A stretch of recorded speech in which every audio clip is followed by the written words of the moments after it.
खंड 25वा भीष्मपर्व भाग 3 युद्धाचा 6वा दिवस आपण ऐकणार आहोत. भाग 77वा. संजय पुढे सांगत असतो की एकमेकांशी वैर जोपासणारे ते दोन्हीही पक्ष रात्रीचा आराम करण्यासाठी आपापल्या तंबूत जातात. त्यातले सगळेच रक्ताने माखलेले होते. एकमेकांशी झालेल्या लढ्याबद्दल चर्चा करत करत रात्र काढतात आणि पहाटे पुन्हा ते युद्धासाठी त्यांची चिलखतं नेसून सज्ज होतात. दुर्योधन रक्ताने माखलेला, ज्याच्या अंगातून रक्त सांडत होतं, मोठ्या विवंचनेत असल्यामुळे त्याच्या आजोबाला विचारतो, आपलं सैन्य मोठं सामर्थ्यवान आहे, त्यांच्या अनेक पलटणी आहेत, त्यांची व्यूहरचना उत्तम असते, तरी पांडवांचे योद्धे त्यांना प्रत्येक वेळी कसे काय पराभूत करून सुरक्षितपणे निसटू शकतात. त्यामुळे माझा गोंधळ झाला आहे. भीम आपल्या मकरात घुसतो, जे वस्तुतः अभेद्य होतं, आणि मला हल्ला करून जखमीही करतो, आम्हाला बेशुद्ध करतो. ते पाहून माझं मन अस्वस्थ झालेलं आहे. आपण तर सामर्थ्यवान आणि सत्याचे आहात, म्हणून माझी विजयी होण्याची इच्छा आपण पुरी कराल असं मी समजतो. पंडूंची सगळी मुलं ठार मारायची आहेत, त्यात आपण मदत कराल अशी अपेक्षा मी करतो. गंगापुत्र जे महाज्ञानी आहेत, ज्यांची ताकद सगळीजणं जाणतात आणि जे दूरदर्शीसुद्धा आहेत, ते सांप्रतच्या युद्धात येणाऱ्या अपयशामुळे अस्वस्थ जरी असले तरी त्याच्याकडे पाहून ते हसतात आणि त्याला सांगतात, मी तुला आश्वासन देतो की मी त्यांची व्यूहरचना तोडून तुला विजयी करून देईन. तुला आनंदी झालेलाच मला पाहायला आवडेल. खरं आहे की पांडवांचे दोस्त भयंकर आहेत, सहसा हरणाऱ्यांपैकी नाही आहेत, त्यांची संख्यासुद्धा बरी आहे, ते महारथी असून अजिबात थकत नाहीत, हे त्यांचं विशेष आहे. त्यांची सुडाची प्रेरणा अत्युच्च आहे. अशा मनस्थितीत असलेले सहसा हार मानतच नाहीत. तरीही मी तुझ्यासाठी त्यांचा पराभव करण्यासाठी पराकाष्ठेचे प्रयत्न करीन. आज तुझ्यासाठी मी माझं जीवन पणाला लावीन आणि तुझी कामना पूर्ण करण्याचा प्रयत्न करीन. तुझ्यासाठी मी दैत्यसुद्धा मारून टाकीन. मी पांडवांचा पराजय करण्याची कोशिश करणार आहे, केवळ तुझ्यासाठी. दुर्योधन ते आश्वासन ऐकून उत्तेजित होतो. तो त्याच्या लष्कराला लढण्याच्या तयारीला लागण्याचेच आदेश देतो. त्याच्या आदेशानुसार ते सैन्य, ज्याच्यात असंख्य हत्ती, घोडे, रथ आणि पाईक होते, युद्धासाठी सज्ज होते.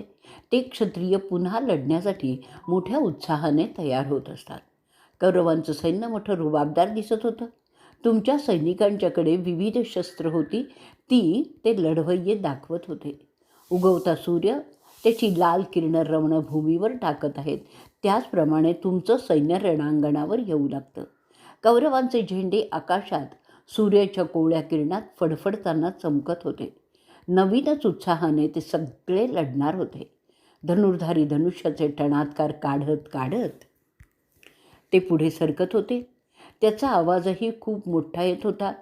कृतयुगात दानव आणि देवाने समुद्र मंथन केलं तेव्हा समुद्रातून जसा भयंकर आवाज निघत होता, त्या आवाजाची आकाशातून युद्ध पाहणाऱ्यांना, देवऋषी यांना आठवण होते.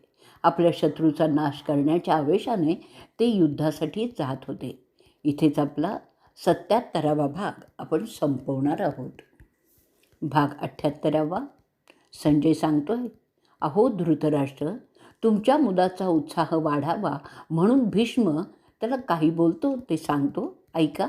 तुझा मुलगा, मी आणि द्रोण, शल्य, कृतवर्मन, अश्वत्थामा, विकर्ण, भागादत्त, शकुनी, अवंतीचं विंद आणि अनुविंद, वल्लीक, त्रिगर्थ, मगधाचं सैन्य, बृहद्बल, कोसलचा राजा, चित्रसेन, विवंसती आणि हजारो तुझे सैनिक, जे त्यांच्या शौर्यासाठी प्रसिद्ध आहेत, तुझ्यासाठी लढणार आहेत. ते सगळे देवांनासुद्धा हरवू शकतील असेच आहेत.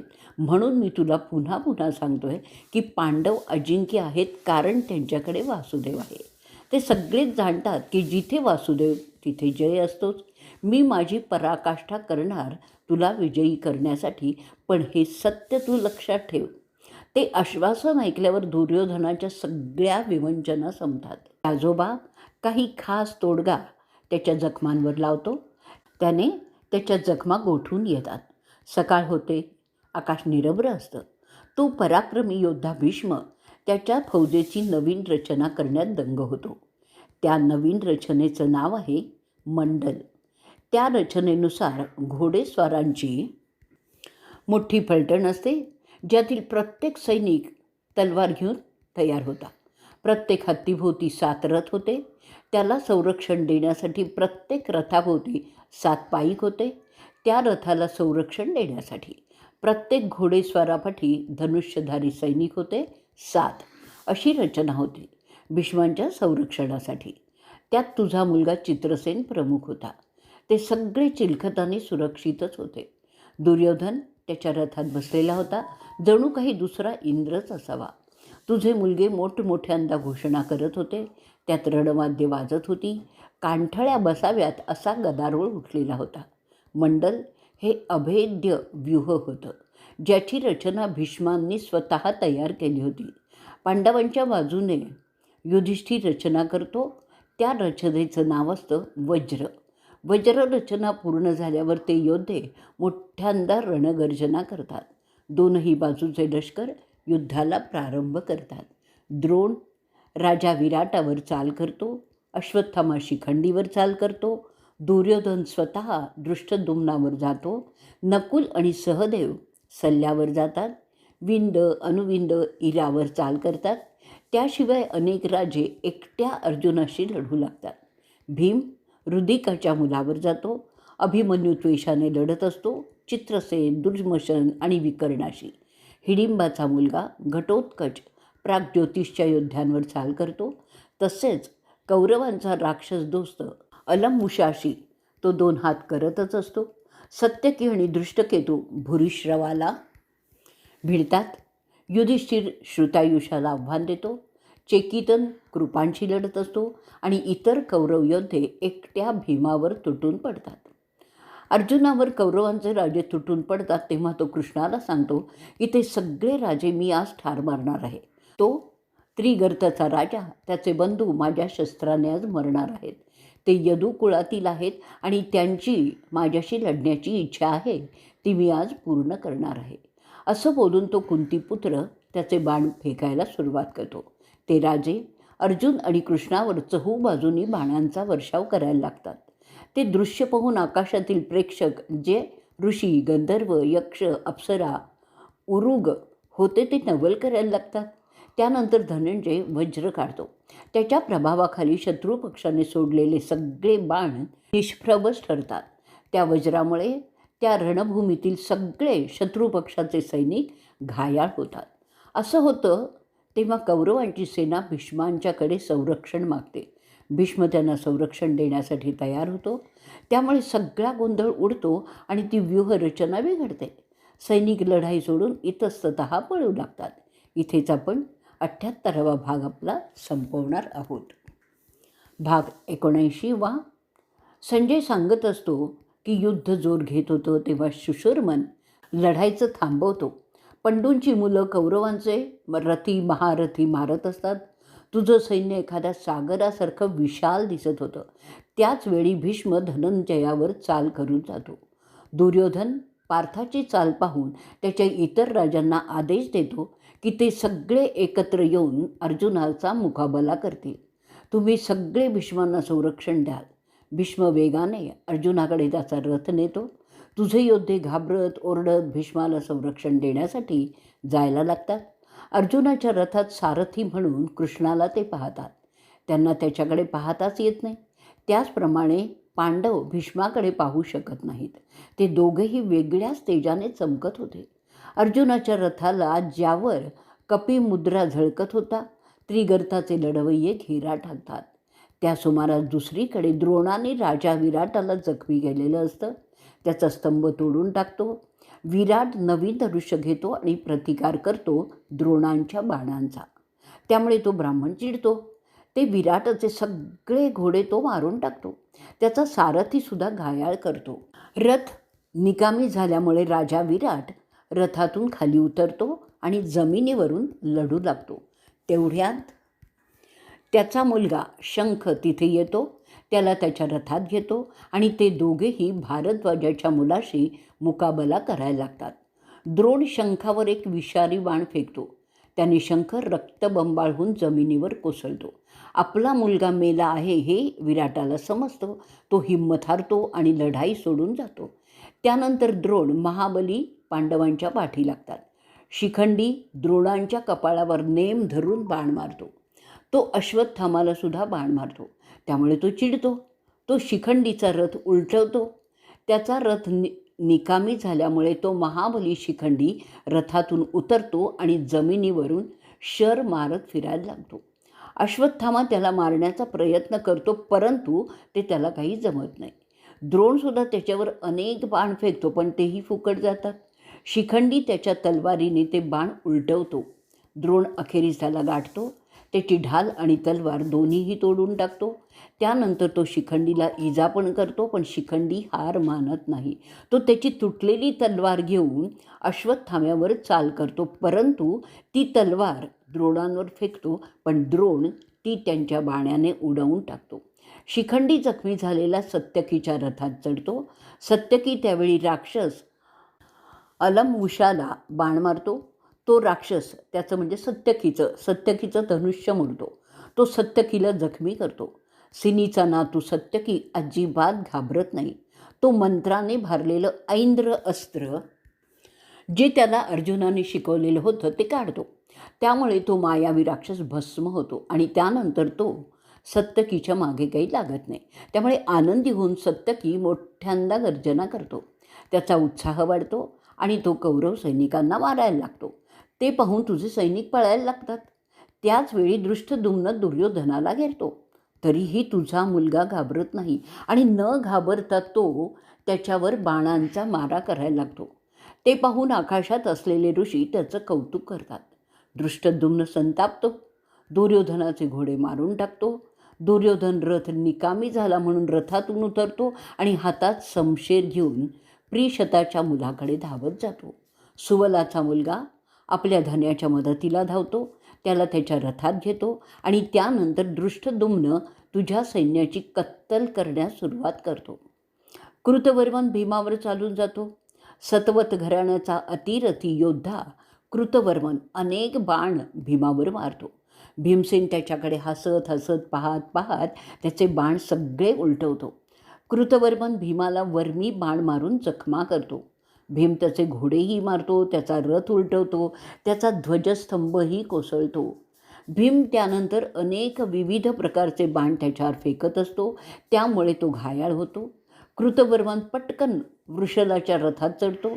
तिथे सल्ल्याच्या समक्ष भीम त्यांच्यावर चालून जातो.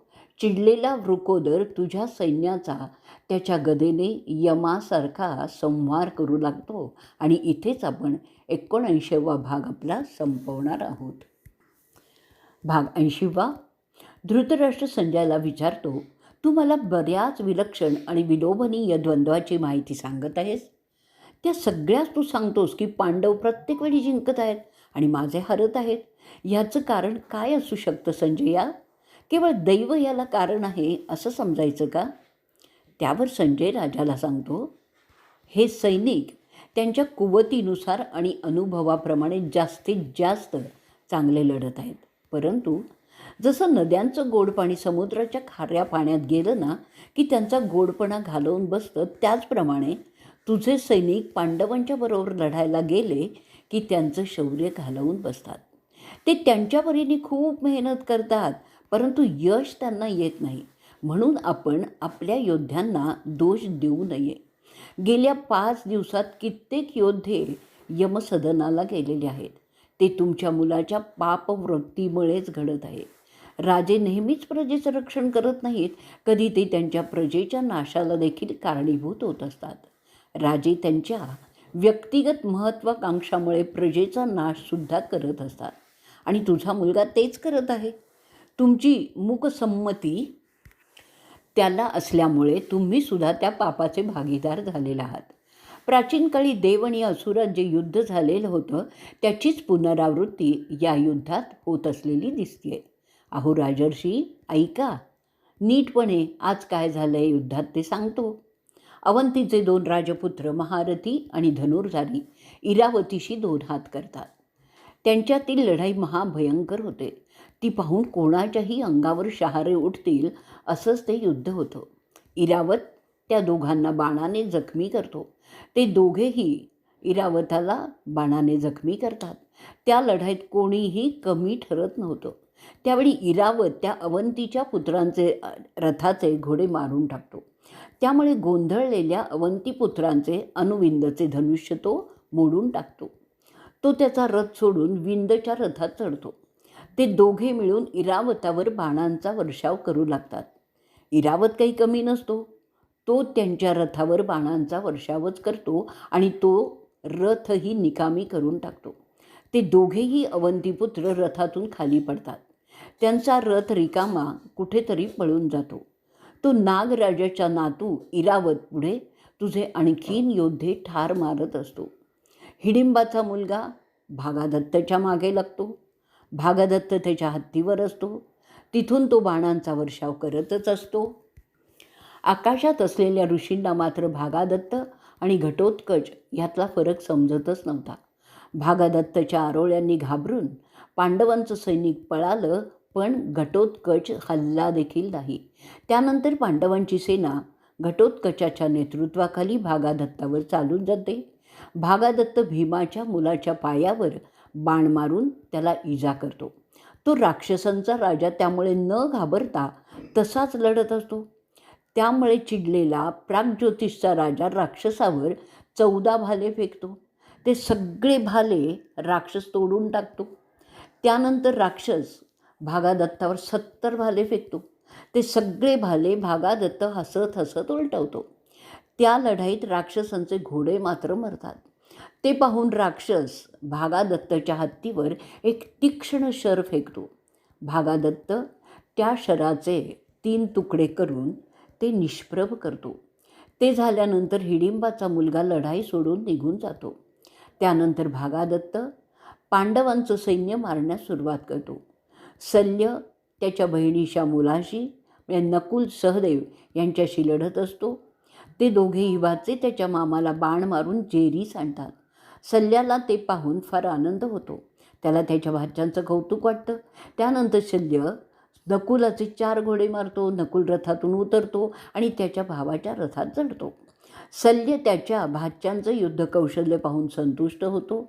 त्या भाच्यांनासुद्धा आपल्या मामाला त्यांचं कसब दाखवायला मिळालं म्हणून आनंद होत असतो. नकुल आणि सहदेव त्यांच्या मामाच्या रथावर अनेक बाण मारत होते, पण त्याला मारत नव्हते. शल्यही न डगमगता तसाच तिथे रथात थांबला होता. तो त्यांचं कौतुक करत होता. सहदेव मात्र रागाच्या भरात त्याच्या मामावर एक बाण मारतो. तो गरुड प्रकारचा बाण शल्याला जखमी करून मातीत पाडतो. त्या जखमीमुळे अस्वस्थ झालेला त्याचा मामा तिथेच रथात बसतो. ते पाहून त्याचे भाचे त्याला त्याच्या रथातून काढतात आणि आपल्या रथात घेतात. शल्याचा रथ रिकामा इतस्ततः धावत जातो.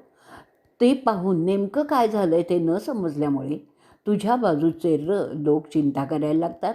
अशा रीतीने शल्याला बाद केल्यानंतर ते माद्रीचे पुत्र आपला आनंद व्यक्त करण्यासाठी शंखनाद करू लागतात. त्यानंतर ते दोघेही तुझ्या फौजांवर चाल करून जातात, जसं इंद्र आणि उपेंद्र दैत्यांच्या सैन्यावर गेले होते प्राचीन काळी. इथेच आपण आपला 80वा भाग संपवणार आहोत. भाग 81. संजय पुढे सांगत असतो की सूर्य माध्यान्नीला आलेला असताना युधिष्ठिर त्याच्या सारथ्याला त्याचा रथ श्रुतयुषाच्या रथाकडे नेण्यास सांगतो. त्याच्यावर 9 बाण मारतो. त्यावर श्रुतयुष उलटवार करून काही बाण युधिष्ठिरावर फेकतो. ते युधिष्ठिराच्या चिलखतात घुसतात. त्याचं रक्त रणभूमीवर सांडतं. तो जखमा झाला होता तरीही पुन्हा श्रुतयुषावर बाण फेकतो. ते त्याच्या हृदयाला लागतात. श्रुतयुष खाली पडतो. त्या परिस्थितीत तो राजा पार्थावर बाण मारून त्याचा झेंडा पाडतो. ते पाहून रागावलेला युधिष्ठिर आकाशात असलेले गंधर्व आणि राक्षस अस्वस्थ होतात. सगळे ऋषी त्याला शांत करण्यासाठी प्रार्थना करतात. तुझे सगळे योद्धेसुद्धा घाबरून जातात. युधिष्ठिर श्रुतयुषाचं धनुष्य मोडतो, त्याचे घोडे मारून टाकतो आणि श्रुतयुष त्याचा रथ सोडून युद्धातून बाहेर होतो. तुझे लोक ते पाहतात. त्यानंतर यमाचा पुत्र तुझ्या सैन्याचा संहार करण्यास सुरुवात करतो. चेकितन जो वृष्णी आहे गौतमाच्या रथाला त्याच्या बाणाने घेरतो. शरद्वताचा मुलगा कृप चेकितानाला अडवतो. तो चेकितानाचे धनुष्य तोडतो आणि त्यानंतर तो त्याचा सारथी देखील घायाळ करतो. चेकितान रथातून उतरतो आणि गदा घेऊन गौतमाचे घोडे मारतो. त्यानंतर गौतमाचा रथ मोडून टाकतो. जमिनीवर उभा राहून कृप चेकितानावर 16 बाण मारतो. त्यामुळे चिडलेला चेकितन त्याची गदा कृपाचार्यांच्याकडे भिरकवतो. त्यानंतर कृप त्याची तलवार काढतो आणि चेकितानाकडे धावतो. त्यांच्यात तलवारीचं द्वंद्व सुरू होतं. ते दोघेही थकून जमिनीवर पडतात. दोघेही निपचित पडलेले असतात, जणू काही ते मेलेलेच आहेत. कर्कश ते पाहून चेकितानला त्याच्या रथात घेतो आणि शकुनी तुझा साला गौतमाला त्याच्या रथात घेतो आणि ते युद्धभूमीतून बाहेर जातात. दुसरीकडे दृष्टकेतू सोमदत्ताच्या मुलाला बाणाने जखमी करतो. ते बाण त्याच्या छातीवर लागतात, तरीही तो डगमगत नाही. तिथे तेवढ्यात भूरिश्रव येतो. दृष्टकेतूला अडवतो, त्याचे घोडे मारूनच घेतो. भूरिश्रव आणि दृष्टकेतू यांच्यात लढाई जमते. त्यानंतर दृष्टकेतू सतनिकाच्या रथात चढतो. दुसरीकडे चित्रसेन, विकर्ण, दुर्मशन अभिमन्यूच्या मागावर असतात. अभिमन्यू त्यांचे घोडे मारतो आणि त्यांना हवालदिल करतो, पण त्यांना ठार मारत नाही, कारण त्यांना ठार मारण्याची प्रतिज्ञा भीमाने घेतलेली होती. तो त्यांना भीमासाठी सोडून देतो. या युद्धाच्या दरम्यान अर्जुन त्याचे शुभ्र घोडे असलेला रथ घेऊन भीष्माकडे निघतो, कारण त्याने अभिमन्यूला अडवलेलं असतं. तो महाबली योद्धा कृष्णाला विनंती करतो, अहो ऋषिकेशा, आपला रथ तिथे ने जिथे असंख्य रथी जमलेले आहेत. घोडे असे ने की ते आपल्या पलटणीला घेरू शकणार नाहीत. ते ऐकल्यावर माधव त्या रथींच्या मध्ये नेतो. ते राजे भीष्माला संरक्षण देत होते. अर्जुन त्यातील राजांना उद्देशून म्हणतो, अरे सुशर्मांना, मी जाणतोय की तू आमचा जुना शत्रू आहेस आणि मोठा पराक्रमी आहेस, परंतु मी आज तुला तुझ्या पितरांकडे पाठवणार आहे. ते ऐकून तो पराक्रमी राजा त्याला काही उत्तरच देत नाही, परंतु उत्तरादाखल तो तुझ्या मुलांसह असलेल्या अवाढव्य सैन्याला कृष्णाचा रथ घेण्याचे आदेश देतो. अर्जुनावर चहूबाजूने बाणांचा वर्षाव करायला लागतो, इतका की सूर्यही दिसेनासा होतो. त्यानंतर एक महाभयंकर लढाई होते तुझ्या मुलात आणि पार्थात. तिथे पाण्यासारखं रक्त वाहत होतं. पण इथेच आपण पुढचं वर्णन ऐकण्याच्या आधी 81वा भाग संपवणार आहोत. भाग 82. संजय पुढे सांगत असतो की धनंजय ते बाण झेलल्यानंतर एक दीर्घ श्वास घेतो आणि त्याच्या गांडीवाने उलटवार सुरू करतो. प्रतिस्पर्ध्यांचे बाण मोडत, त्यांचे धनुष्य तोडत तो आणि त्या राजांना बाणांनी जखमी करत करत त्याचा प्रतिकार दाखवतो. त्याच्या प्रतिकारामुळे अनेक राजे मरून पडतात. कित्येकांची डोकी तुटून पडलेली दिसतात. ते पाहून त्रिगर्तचा राजा पुढे सरसावतो. त्याचे पाहून आणखीन काही राजे अर्जुनावर चाल करतात. त्यांचे बाणांचे वर्षाव वाढवतात. त्या वाढत्या वर्षावामुळे अर्जुनाचा संताप होतो. तो 60 तेली बाण त्यांच्या पिछाडीला असलेल्या राजांवर फेकतो आणि त्यांचा कायमचा बंदोबस्त करतो. अशा रीतीने त्या 60 जणांचा बंदोबस्त केल्यावर त्याला मजा वाटते. तो खुश झालेला दिसतो. त्या राजांच्या फौजांचा चुराडा केल्यानंतर जिष्णू भीष्माच्या सैन्याचा विध्वंस करण्याच्या इराद्याने त्यांच्याकडे निघतो. त्रिगर्त राजा त्याला 60 राजांचा नाश अर्जुनाने केला हे पाहून पार्थावर चाल करण्यासाठी आगेकूच करतो. त्याला धनंजयाला ठार मारायचं असतं. त्रिगर्त अर्जुनाकडे जातो. ते पाहून शिखंडी त्याला अडवण्यासाठी त्याच्या दिशेने जायला लागतो. अर्जुन त्या राजांना त्यांच्याकडे येताना पाहतो आणि त्यांच्यावर गांडीवाने बाण फेकून त्यांना जायबंदी करतो. त्यानंतर तो भीष्माकडे जात असताना त्याला दुर्योधन दिसतो. त्याच्याबरोबर जयद्रथ आणि इतरही राजे असतात. त्या येणाऱ्या राजांचा तो बंदोबस्त करतो. दुर्योधन आणि जयद्रथ यांना तो मारत नाही. त्यानंतर तो भीष्मांकडे जायला लागतो. जिष्णू भीष्मांकडे जात आहे हे पाहिल्यावर राजा युधिष्ठिर आणि भीम त्याला साथ देण्यासाठी त्या दिशेने सरकू लागतात. त्यांच्याबरोबर माद्रीची मुलं पण असतात. ते सगळे न घाबरता त्यांच्या आजोबांना शह देण्यासाठी मोठ्या तयारीने आगेकूच करत असतात. त्यांना वाटेत दुर्योधन अडवतो, युधिष्ठिरावर हल्ला करतो. त्यांच्याबरोबर असलेले भीम आणि नकुल तसंच सहदेवसुद्धा त्यांच्या हल्ल्यात येतात. तो अग्निबाणाने त्यांच्यावर वर्षाव करतो. त्याच वेळी कृपाच्या बाणांना त्यांना सामोरंही जावं लागतं. त्यात शल्य आणि चित्रसेन कृपाबरोबर असतात. प्राचीन काळी झालेल्या देव दानव युद्धाची परत एकदा प्रचिती इथे येत आहे असं आकाशात बसलेले ऋषी हे युद्ध पाहून एकमेकांना सांगत असतात. युधिष्ठिर शिखंडीला पळताना पाहतो, जेव्हा भीष्म त्याचं शस्त्र तोडतो. त्याचा राग त्याला फार येतो. तो शिखंडीला बोलतो रागाच्या भरात, अरे शिखंडी, तू सगळ्यांच्या समक्ष शपथ घेतली आहेस की तू भीष्माचा वध करणार. मग हे काय होत आहे? तुला तुझ्या शपथेचं भान कसलं राहत नाही आहे का? तुझ्या कुळाची, तुझ्या वंशाची, प्रसिद्धीची लाज बाळगून तू वागलं पाहिजेस. तू पाहतोयस की तो भीष्म त्याच्या शस्त्रास्त्राने आपली सेना उद्ध्वस्त करत आहे आणि अशा परिस्थितीत तू तुझ्या दोस्तांना सोडून पळून कसा जाऊ शकतोस? तू खरोखरच घाबरलेला दिसतोयस. तुझ्या चेहऱ्याचा रंग पडलेला आहे. तिथे धनंजय त्यांच्याशी एक भयंकर लढा देत आहे, ते तुला माहीत नाही आहे का? अशा परिस्थितीत तू घाबरून कसं चालेल? आणि ते युधिष्ठिराचे कठोर बोलणं ऐकल्यानंतर आपली चूक झाली आहे ते तो तरुण योद्धा उमगतो आणि परत फिरतो. तो परत फिरलेला पाहून शल्य त्याला आव्हान देतो. त्याच्या शस्त्रांना तोंड देणं सोपं नव्हतं. द्रुपदाचा मुलगा त्या अग्नीसारख्या तळपत्या शस्त्राने घाबरणारा नव्हता. तो त्या हल्ल्याला चोख उत्तर देतो.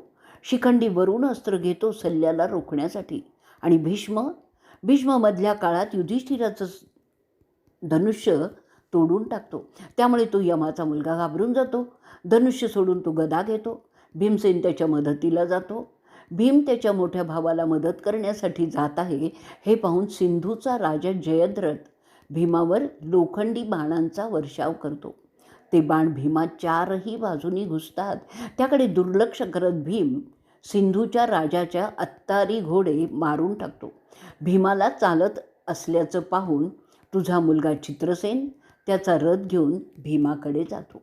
हातातील शस्त्र उगारून तो भीमाला ठार मारण्याच्या इराद्याने मोठ्यांदा ओरडत भीमावर हल्ला करतो. त्याचा तो अवतार पाहून तुझे सैनिक घाबरून पळून जातात. तो रथ सोडून जमिनीवर येतो. त्याच्या हातात गदा असते. ती फेकलेली गदा रथावर पडल्यामुळे तो रथ मोडला जातो. त्याचे घोडे विस्कळीत अवस्थेत तसेच तिथे उभे असतात आणि इतर सगळेच लढण्याचं थांबवून त्यांचं द्वंद्व सगळे पाहत उभे राहतात. तुझ्या मुलाच्या हिंमतीकरता तुझे सैनिक त्यांची वाहवा करत असतात. इथेच आपण आपला भाग 82वा संपवणार आहोत. भाग 83वा. संजय पुढे सांगत असतो की तुझा मुलगा चित्रसेनाला त्याच्या रथात घेतो. त्या रणधुमाळीत भीष्म युधिष्ठिरावर चाल करतो. त्यात श्रींजय त्यांच्या हत्तीसेनेसह तिथे येतात. त्यांना वाटत असतं की युधिष्ठिराला भीष्म आता मारणार, परंतु वस्तुस्थिती तशी नव्हती. तो त्याच्या 2 धाकट्या भावांबरोबर भीष्माला भिडण्याच्या तयारीत असतो. त्याच्या 1000 बाणांनी भीष्माला घेरलेलं होतं. ते बाण आणि भीष्माने मारलेले बाण आकाशात किडे फिरत आहेत असंच वाटत होतं. भीष्म युधिष्ठिराचे सगळे वार परतवतच होता मोठ्या शिताफीने. युधिष्ठिर विविध प्रकारचे बाण वापरत होता, परंतु ते सगळेच भीष्म परतवत होता. अखेरीस त्या द्वंद्वाला कंटाळून भीष्म युधिष्ठिराचे घोडे मारून टाकतो. युधिष्ठिर त्याचा रथ सोडतो आणि नकुलाच्या रथात चढतो. भीष्म चिडतो आणि त्या माद्रींच्या मुलांवर चाल करतो. युधिष्ठिर त्याच्या राजांना आज्ञा करतो की भीष्माचा नाश हा आता आपला कार्यक्रम झालेला आहे, तेव्हा त्यासाठी एकत्र येण्याचं तो आवाहन करतो.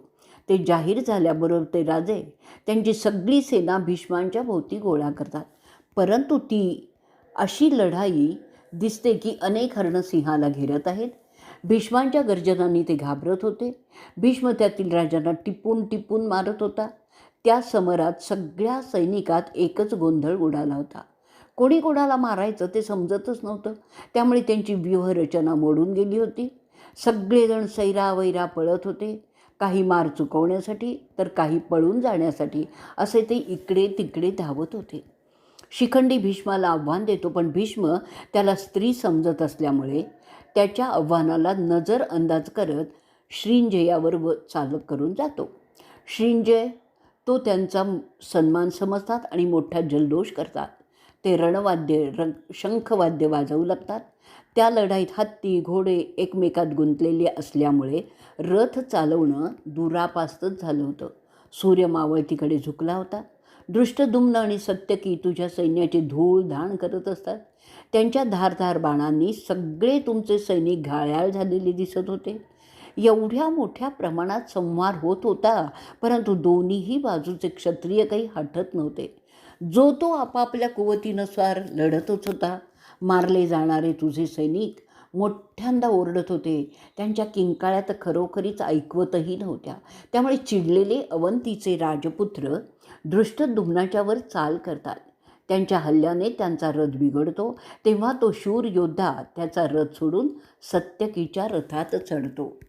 इकडे युधिष्ठिर एक मोठी फौज घेऊन अवंतीच्या मुलांवर चालून जातो. त्यांना चारही बाजूनी घेरून त्यांच्यावर मारा होत असतो. अर्जुन तुझ्या बाजूचे इतर राजेही मारून टाकतो. द्रोण तुझ्या मुलासाठी काहीही करण्यास सदैव तयार असतात. ते पांचालांवर हल्ला करतात. आता सूर्य पश्चिमेकडे जास्त उतरत असतो. त्याचं बिंब लालबुंद झालं होतं. दुर्योधन अजूनही लढण्याच्या मनस्थितीत होता, पण अंधार दाट होत होता. दिवसभर लपलेले कोल्हे, लांडगे, गिधाडं असे हिंस्त्र प्राणी मेलेल्या माणसांवर तुटून पडलेले दिसत होते. ती रणभूमी फार भयंकर दिसत होती. रक्ताच्या तर नद्या वाहत होत्या. त्यात अनेक मुडदे वाहत जाताना दिसत होते. प्रेत खाणारी राक्षस, पिशाच जमू लागली होती. त्यांना त्या मांसाची भूक लागली होती. काही ठिकाणी तर ते आधीच मेलेल्यांचं मांस खेचून काढत खाण्यास सुरुवात त्यांनी केली होती. गिधाडं सावकाशपणे आकाशातून खाली उतरत होती. रात्रभरात सगळे मृत लोक, घोडे आणि हत्ती सकाळपर्यंत सफाचाट होणार होते.